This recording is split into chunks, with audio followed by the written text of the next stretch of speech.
Yamato é filha da Big Mom? Será que isso foi confirmado de uma vez por todas? Das dezenas de filhos da Yonkou, sempre houve essa dúvida na comunidade. Quem é a mãe de Yamato? Por que é o Kaido que cria ela? No momento que claramente não existe nenhum amor, nenhum afeto, tudo que restou da relação Kaido e Yamato são os laços sanguíneos e a vontade do pai de torná-la uma ferramenta de dominação e controle. Se a mãe de Yamato fosse viva, faria todo o sentido que Kaido só deixasse ela partir. Não haveria competição, concorrência, a falta de utilidade e o risco de ter uma filha tão poderosa que claramente cresceria ressentida com o pai não existiria. Mas é aí que ocorreu o estalo. E se na verdade o problema fosse justamente a concorrência, a competição? E se houvesse um pacto antigo entre Big Mom e Kaido, alguns anos depois dos Piratas Rocks, de Big Mom fazer um dos maiores favores possíveis como ela Lude durante o arco de Wano, entregando ao Dragão Azul seus poderes mais icônicos. Mas em troca de quê? Se Yamato é filha de Big Mom, é possível que parte do acordo que Kaido a criasse. A única filha, a única herdeira de seu reino. Diferente de Mama, que tem dezenas de filhos, a princesa Oni nunca teria que lidar com o fato de ser mais uma herdeira de Tottenham. Irmãzinha do Katakuri e companhia.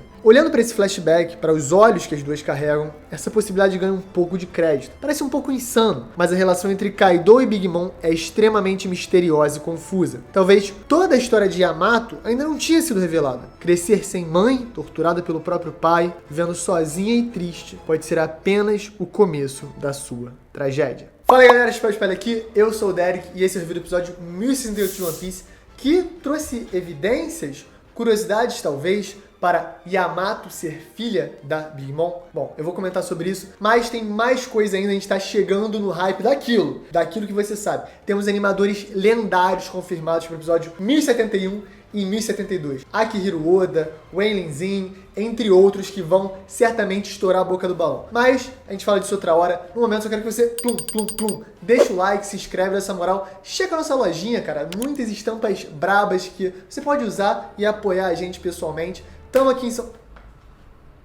Estranho isso aí. Qual é, moleque? Mete o pé, pô. Estamos em São Paulo para Anime Friends agora, então se você aparecer lá, vamos se encontrar. Vai ter várias pessoas... Vem, demônio. Vai ter várias pessoas lá com a gente. Rolha. Pô, que rolinha, hein? Apareça lá no Anime Friends, cara, todos os dias, de quinta a domingo, a gente vai estar lá pra se divertir, bater um papo com vocês e assim, mano, trocar aquela resenha boa sobre One Piece. Então aproveita para deixar o like nesse vídeo, se inscrever no canal também se ainda não é inscrito e vem encontrar a gente no Anime Friends. Venha. Ela chama a vinheta.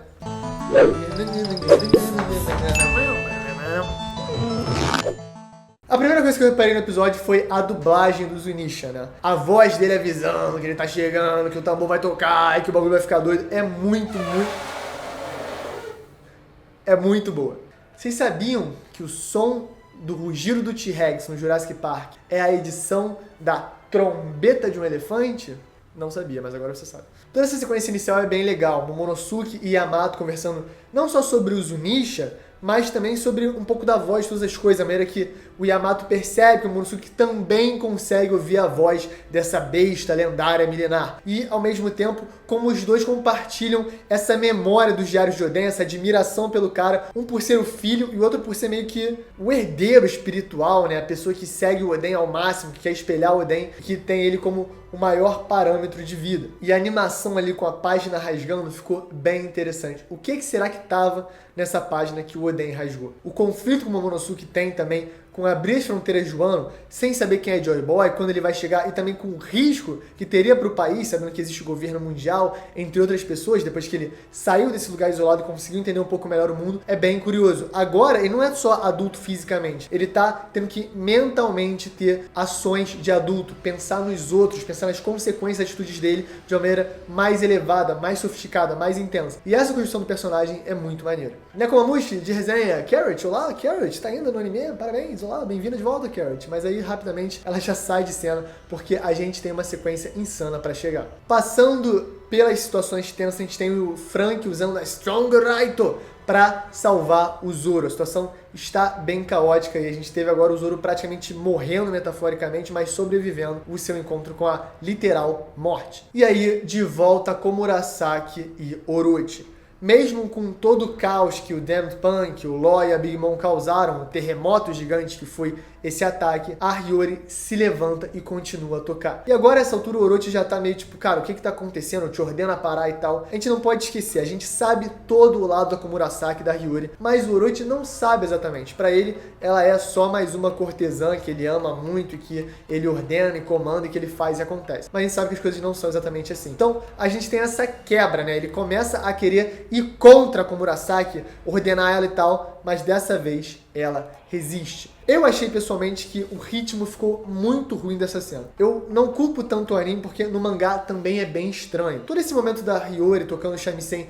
com o Orochi parece fora de lugar, principalmente porque ele tem aquele grande conflito com os bainhas, meio que morre e depois volta só pra ter um conflito extra com a Hiyori, fingindo que tá tudo bem desde o início e tal. Eu achei esquisito, mas a conclusão meio que amarra tudo, mas não de uma maneira muito boa. Eu acho que, inclusive, é a linha de história mais fraca de Wano. O embate entre Hiyori e Orochi, pra mim, tem muito potencial, mas a construção peca. Não quero pesar muito na dúvida, porque tem tanta coisa mais importante, mais pesada acontecendo. Mas, claro, o maluco é um gênio dos gênios e a gente tem que ter um nível de cobrança um pouco maior. Então, eu comento sim que o ritmo ficou estranho. O anime, às vezes, tenta corrigir, mas o anime é vítima de ser um anime, né? Mesmo assim, eu gostei muito desse efeito alucinógeno que a música traz. O Orochi começa a se questionar, começa a perceber que ele não tem mais poder sobre as coisas, não tem mais essa voz de comando que ele tinha antes. E eu acho que essa utilização do shamisen, da música, ficou boa. Ficou óbvio melhor que no mangá, porque dá pra você literalmente ouvir o shamisen, né? Que não dá pra ouvir com...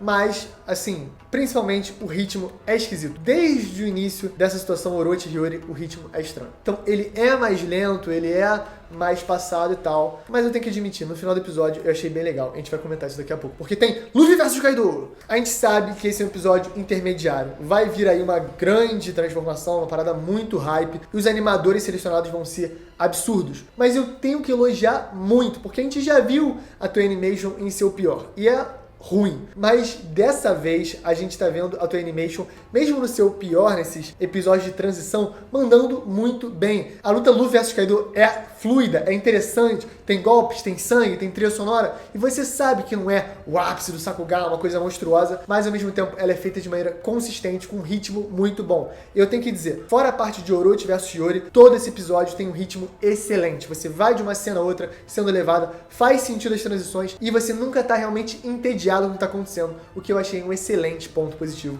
para o episódio 1068 de One Piece. E aí eu achei muito maneiro o Kaido se revoltando com a derrota da Big Mom. Eu acho que é uma coisa até maior do que a gente está acostumado em relação àquela observação entre sentir a aura do oponente e tal. O Kaido tem uma conexão com a Big Mom que é mais profunda. E ela não é verdadeiramente explorada durante o arco de Wano como eu gostaria que ela fosse. A gente não entende por que a Big Mom deu a fruta pra ele, o que eles passaram juntos nos Rocks. A gente só tem meio que os contornos, né, as silhuetas do que é essa relação dos dois. E aí eu me pergunto, será que não existe muito mais por trás disso? A maneira que o flashback transiciona pra aquele lindo momento no horizonte azul, Kaido sentindo uma tristeza, uma solidão verdadeira. Não é só a morte da Big Mom ou o fim dela, é também um pouco a morte de uma parte dele, porque ele e a Big Mom dividem esse lugar no palco, junto com Barba Branca e outros piratas da série mais antiga, como os monolitos de poder e força. Barba Branca já foi, e agora a Big Mom foi também. Então Kaido se sente muito sozinho. Por mais que ele fosse o mais jovem dos três, eles se sentiam igual, da mesma geração e da mesma era. Só que um cara que é poderosíssimo, um cara que é impossível de perder. E ele sente de novo isso. Será que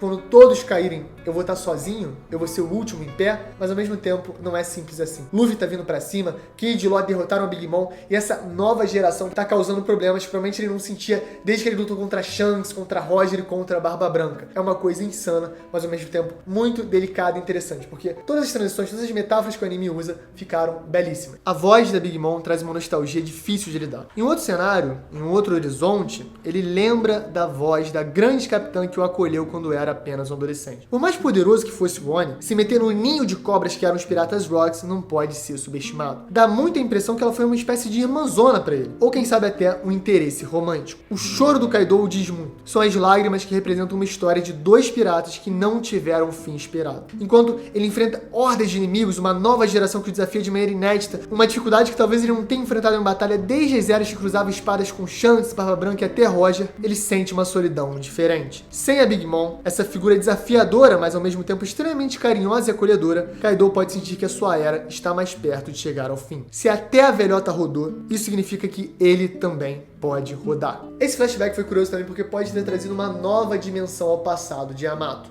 Nunca sabemos se ela de fato era filha da Big Mom, mas com a coloração oficial do anime, é difícil dizer que os olhos da princesa Oni não lembram o da sua mãe na juventude. Yamato é surrealmente poderosa. Mesmo vivendo presa às gemas de Kairosek que são capazes de enfraquecer tremendamente qualquer usuário de fruta, ela consegue lutar de igual para igual com Tobiropo, aplicar seu haki, desviar e tancar golpes como se não fosse nada. Uma força descomunal, uma força natural. Talvez uma força que não vem simplesmente da criatura mais forte do mundo, mas também daquela que prometeu ao seu pai que se tornaria a rainha de todos os mares. E cara, como é carismática, como é icônica essa Big Mom jovem. Você vê a carinha dela e você ouve um mama, e você já fica hypado, pô. Imagina ver a Big Mom no auge, ver o poder dela, querer ser a rainha dos mares, cara, isso tudo é de um hype absurdo. Mas aí, o tom baixa. É o bêbado chorão falando. O bêbado chorão acaba roubando a cena. Isso é verdade no mangá, e por mais que o anime traga um peso maior e mais interessante para as cenas de flashback do Kaido, a construção do personagem não é a típica construção vilanesca. Morreu, está morto. Está morto. Está morto. Está morto. A construção de personagem não é a típica construção vilanesca de One Piece. Geralmente, a gente tem essa estrutura onde no arco do vilão, acabamos descobrindo momentos chaves de seu passado que o levaram a se tornar essa estirpe de pirata. Com a própria Lilian foi assim, mas com Kaido é outra história. Provavelmente por seus lados passados com Shebek, perdemos alguns pontos vitais da vida dele que Oda só pretende revelar quando descobrimos o que aconteceu em God Valley e que tipo de homem era Rocks de Shebek. Então, fora o relativamente breve flashback do Kaido, nós acompanhamos mais ele no passado quando tá oprimindo Yamato, ou durante o flashback do Oden, ou durante o próprio flashback do King, quando ele é salvo dos experimentos. Mas entre Big Mom e Kaido existe uma relação mais profunda e mais interessante que eu acho que ainda vai ser explorada eventualmente. Não sei se a Big Mom vai voltar, não sei se o Kaido vai voltar, não sei se vai ser durante o flashback dos Rocks, mas certamente existe alguma coisa aí e eu quero saber ela. Nem que seja SBS, escreve aí, vamos entender. Bom, depois da sequência com a alcoólatra triste, a gente volta para Orochi versus Hiyori. Let's go. Eu gostei mais dessa parte, porque o shamisen é sempre muito icônico. A gente viu que a Hiyori usou uma agulha de Kairosek pra impedir que o Orochi se safe. Então, na alucinação dele, quando a pedra cai e ele fica preso, isso é meio que uma metáfora, né? Pra própria loucura do Orochi ser o seu fim. E agora a Hiyori vai se vingar. Não só pelo seu pai, mas pelos anos de tortura e abuso que ela passou na mão do Shogun. No final das contas, o Orochi sem poderes é o Orochi verdadeiro. O cara fraco, mesquinho, sanguinário, doente, sádico, que não consegue fazer nada com as próprias mãos. Ele só consegue manipular, controlar e ser usado pelo Kaido para seguir a sua vingança doentia.